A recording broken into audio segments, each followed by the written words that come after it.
Hi guys, आज हम लोग ऐसे 210 शुरू करने वाले हैं जिसका नाम है agreeing the terms of audit engagement. तो सबसे पहले आप नाम याद करिए, agreeing the terms of audit engagement. ठीक है।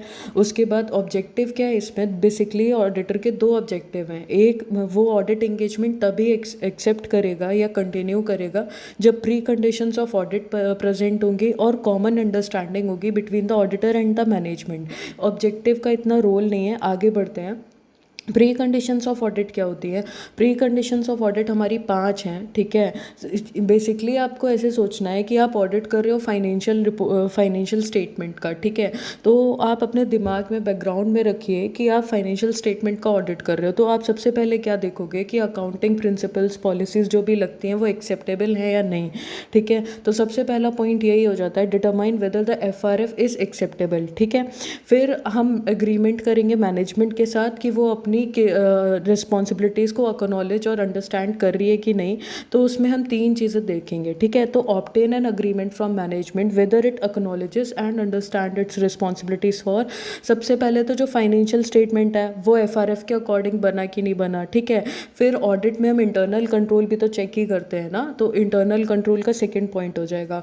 For such internal control as management determine necessary to enable preparation of financial statement free from material misstatement whether due to fraud or error। तो सबसे पहले आप ये 3 पॉइंट याद करिए। Determine whether the FRF is acceptable.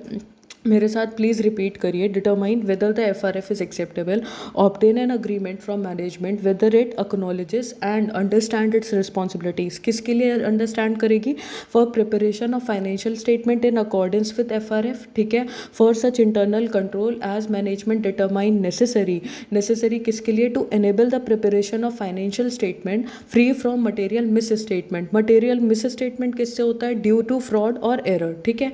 फिर उसके बाद क्या है, फिर हम ऑडिटर पे आ जाएंगे। ऑडिटर को हमने प्रोवाइड कराना है, आप इसका शॉर्ट फॉर्म लिख सकते हैं AAU। ठीक है। AAU stands for access to all information which management is aware that is relevant to preparation of financial statement. फिर एडिशनल इंफॉर्मेशन जो ऑडिटर को चाहिए for the purpose of audit. ठीक है। और unrestricted access to person within the entity from whom the auditor determines necessary to obtain audit evidence. ठीक है। तो अब सुनिए, अब आप इसको सम अप करते हैं। प्री कंडीशंस ऑफ ऑडिट 5 होती हैं। ठीक है। दो तो हमारे FRF वाला पॉइंट, एक इंटरनल कंट्रोल वाला पॉइंट, उसके बाद हमारे को to provide the auditor with, हम 3 चीज़ों से प्रोवाइड करेंगे। क्या? Access to all information, additional information और अनरिस्ट्रिक्टेड एक्सेस। अब एक्सेस टू ऑल इन्फॉर्मेशन में क्या हो जाएगा? Which management is aware is required to preparation for financial statement. ठीक है। फिर एडिशनल इन्फॉर्मेशन में क्या हो जाएगा? That auditor may request from management for the purpose of audit, auditor को चाहिए ये। और अनरिस्ट्रिक्टेड एक्सेस टू पर्सन, मतलब जो एम्प्लॉयज़ वगैरह हैं उनका, from within the entity from whom auditor determine necessary to obtain audit evidence. ठीक है। जिसमें ऑडिटर को चाहिए ऑडिट एविडेंस के लिए किससे बात करनी है या कुछ करना है, तो उन लोगों का भी एक्सेस ऑडिटर को मिलना चाहिए। ठीक है। यहाँ तक हमारा एक क्वेश्चन तैयार हो गया। ठीक है। अभी 2 छोटी छोटी बातें होती हैं इसमें। अगर प्री कंडीशंस जो हमने अभी ऊपर 5 पढ़ी हैं नहीं प्रेजेंट होती हैं तो ऑडिटर क्या करेगा? ठीक है। तो सबसे पहले एक बेसिक आप फंडा समझ लीजिए, इस केस में ऑडिटर ऑडिट एक्सेप्ट नहीं करेगा। ठीक है। बट उसके बाद सेकंड चीज़ क्या रहती है? If pre conditions of audit are not present तो auditor shall discuss the matter with management. वो मैनेजमेंट के साथ डिस्कस करेगा। अगर लॉ और रेगुलेशन के साथ, अनलेस रिक्वायर्ड बाय लॉ और regulation to do so, auditor shall not accept propose audit engagement if auditor has determined that FRF to be applied in PPFS is unacceptable. मतलब FRF अगर unacceptable है, ठीक है, और agreement नहीं मिला है तो वो ऑडिट एंगेजमेंट नहीं एक्सेप्ट करेगा। फिर उसके बाद एक दूसरा छोटी सी चीज़ आ जाती है, limitation on scope prior to audit engagement acceptance. जैसे आपके काम पे स्कोप पे, जो आपका स्कोप ऑफ वर्क है उस पर कुछ लिमिटेशन मैनेजमेंट ने अगर इम्पोज कर दी है तो आप उस केस में क्या करोगे? ठीक है। इस पे क्वेश्चंस बन सकते हैं MCQ में या किसी में, तो आप समझ लीजिए।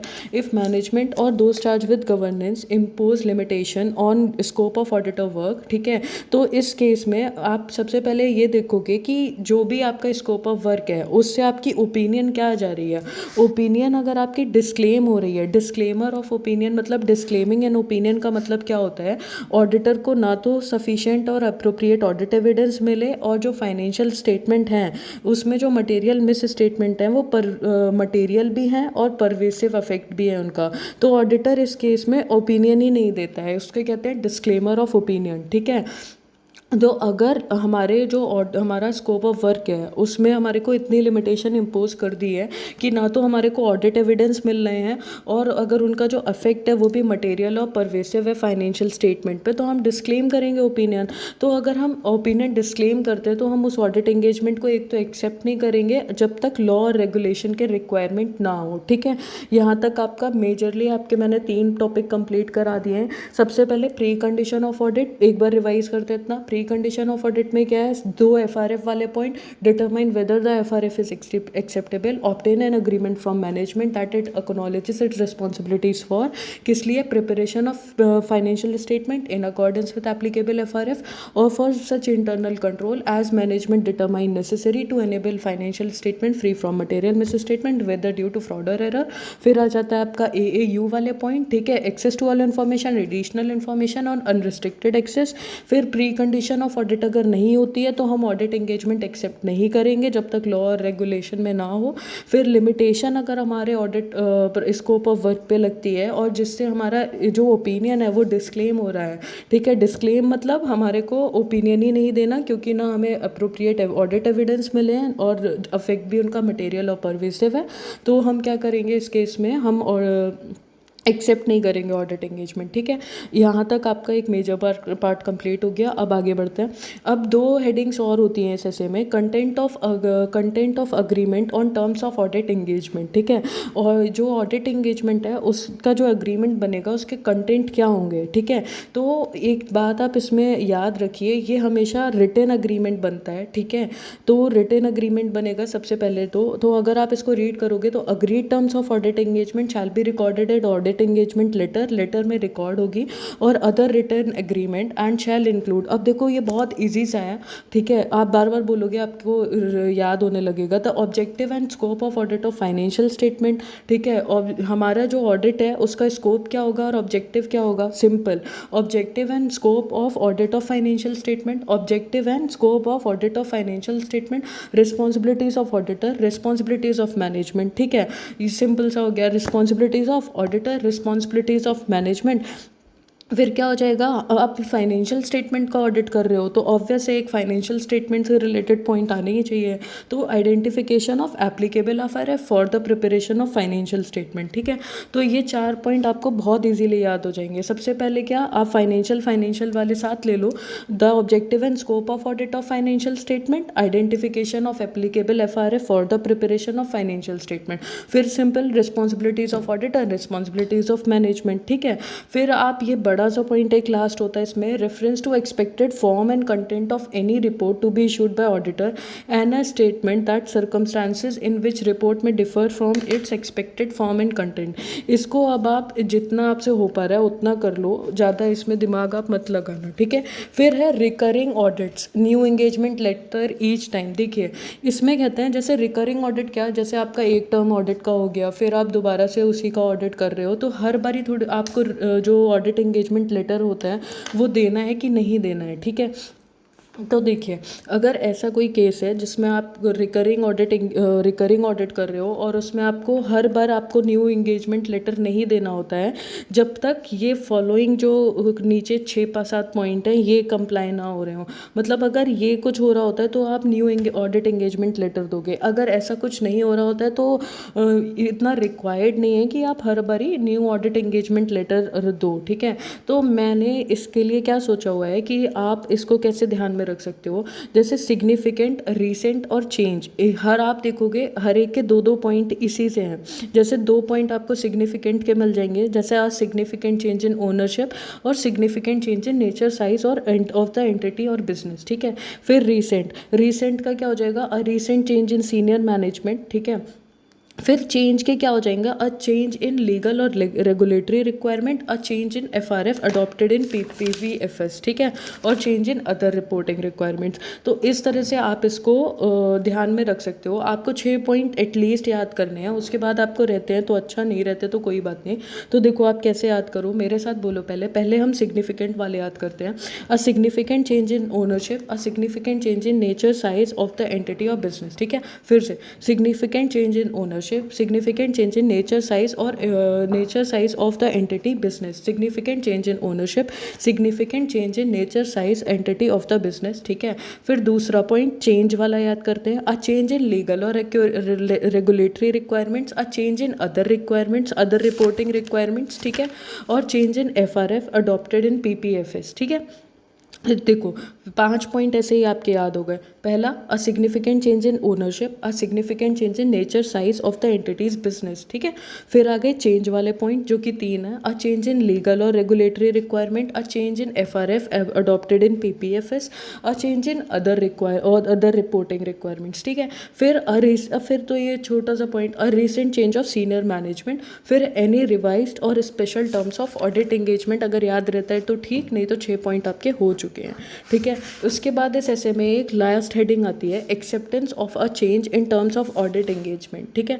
तो इसमें आपका क्या आता है, acceptance of a change in terms of audit engagement. तो इसमें क्या कहते हैं कि जो ऑडिट एंगेजमेंट में आपके terms of audit engagement change हो रहे हैं, तो उसका आपको कब एक्सेप्ट करना है, कब नहीं करना है, ठीक है। तो the auditor shall not agree to change in terms of audit engagement where there is no reasonable justification of for doing so. अगर आपसे मैनेजमेंट फालतू में जो टर्म्स ऑफ ऑडिट एंगेजमेंट है वो चेंज करा रहा है, तो आप अग्री नहीं करोगे, सबसे पहली चीज़। If prior to completing audit engagement auditor is requested to change audit engagement to an engagement that conveys lower level of assurance, determine whether there is reasonable justification for doing so। अगर audit engagement complete होने से पहले आपको कुछ ऐसे changes बताए जाते हैं जिससे आपकी जो ओपिनियन है उसमें लोअर लेवल ऑफ अश्योरेंस आएगा, तो आप देखोगे कि रीजनेबल जस्टिफिकेशन है कि नहीं है ऐसा कुछ करने का, ठीक है। सबसे पहले आपको हर केस में जो भी चेंज हो रहा है आपको रीजनेबल जस्टिफिकेशन तो देखना ही पड़ेगा, ठीक है ना।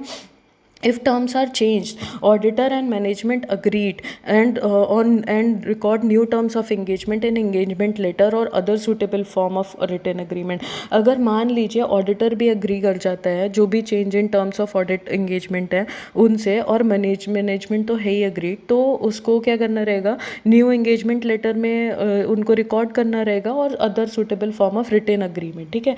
ये याद रखिएगा, ये ओरल नहीं हो सकते, रिटेन ही रहेंगे, ठीक है। अगर ऑडिटर अग्री नहीं कर पाता है और मैनेजमेंट से उसको परमिशन भी नहीं मिल रही है to continue with the old terms of audit engagement, तो ऑडिटर इस केस में क्या करेगा, विड्रॉ कर लेगा ऑडिट एंगेजमेंट में वेयर पॉसिबल अंडर लॉ और रेगुलेशन, और determine whether there is obligation either contractual और otherwise to report circumstances to other parties such as TCWG owners और रेगुलेटर, ठीक है। तो देखिए, अगर acceptance of a change in terms of audit engagement में आपकी मुश्किल से 4 बातें हैं, ठीक है। पहली बात ये क्या कहता है, auditor shall not agree, auditor agree ही नहीं करेगा with the change in terms of audit engagement where there is no reasonable justification of doing so. आप ऐसे ही फ्लो में बोलिए, auditor shall not agree, language बनाइए, auditor shall not agree in terms of audit engagement where there is no reasonable justification of doing so. अगर prior to completion of audit auditor is requested to change the terms of audit engagement that conveys a lower level of assurance, ठीक है। तो auditor shall determine whether there is reasonable justification of doing so if terms are changed, ठीक है। अब terms change हो गए and auditor and management has agreed on new terms, then the auditor shall record new terms of engagement in engagement letter or other suitable form, ठीक है। अगर दोनों agreed हुए तो वो सुटेबल फॉर्म में रिकॉर्ड हो गई। If auditor is unable to agree to the change of terms and not permitted by the management to continue the on old terms, the auditor shall, फिर क्या वो करेगा, withdraw from the engagement where possible, ठीक है। Withdraw from the audit engagement, और क्या करेगा, where possible under law regulation, तो वो लॉ रेगुलेशन के अकॉर्डिंग विड्रॉ कर लेगा और डिटरमाइन करेगा whether there is legal obligation.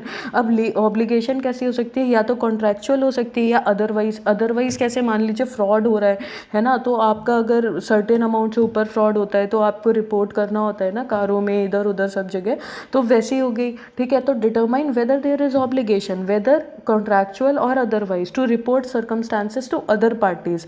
Other parties क्या हो गई, such as TCWG, owners और रेगुलेटर्स। ठीक है, तो इसी के साथ आपका ऐसे 210 कंप्लीट होता है। अगर इसमें कोई और भी पॉइंट है तो आप मेरे को कांटेक्ट कर सकते हो कमेंट सेक्शन में, बता दीजिएगा। ये मेरा फर्स्ट वीडियो है, बताइएगा कैसा लगा। Thank you.